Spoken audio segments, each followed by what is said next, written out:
Welcome to doassignment-ca. Here is the problem. A two-stage rocket is fired vertically from rest at position 0.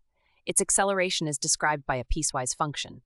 For times from 0 up to 30 seconds, the acceleration increases linearly from 0 to 12 meters per second squared, given by the expression 2/5 times t.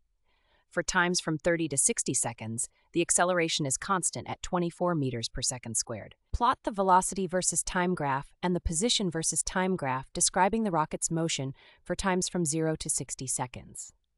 Now let's work through the solution step by step. First, let's read the acceleration graph. For the first 30 seconds, acceleration increases linearly from 0 to 12 meters per second squared, giving the expression 2/5 times t. From 30 to 60 seconds, acceleration is constant at 24 meters per second squared. The rocket starts from rest at position 0. To find velocity, we integrate acceleration with respect to time. For phase 1, integrating 2/5 t from 0 gives v equals t squared over 5. At t equals 30 seconds, the velocity reaches 180 meters per second. This is the initial velocity for stage 2.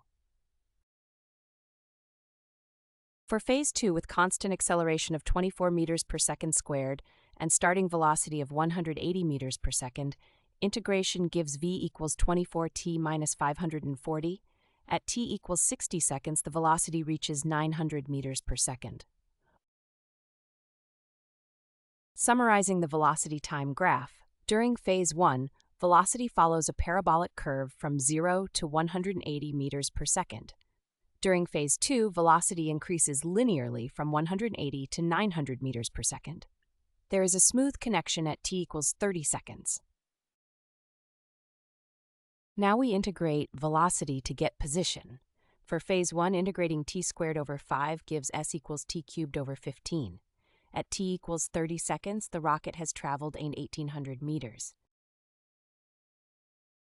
For phase 2, we integrate the linear velocity expression. Evaluating the definite integral, we expand the antiderivative and substitute the lower bound at t equals 30 seconds.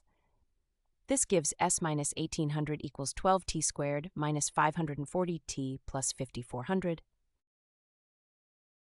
Adding 1,800 to both sides gives the final result. Position equals 12t squared minus 540t plus 7,200 meters, valid from 30 to 60 seconds. Verification. At t equals 30 seconds, the formula gives 1,800 meters, which matches phase 1's endpoint. Correct. At t equals 60 seconds, the rocket has reached 18,000 meters, or 18 kilometers altitude.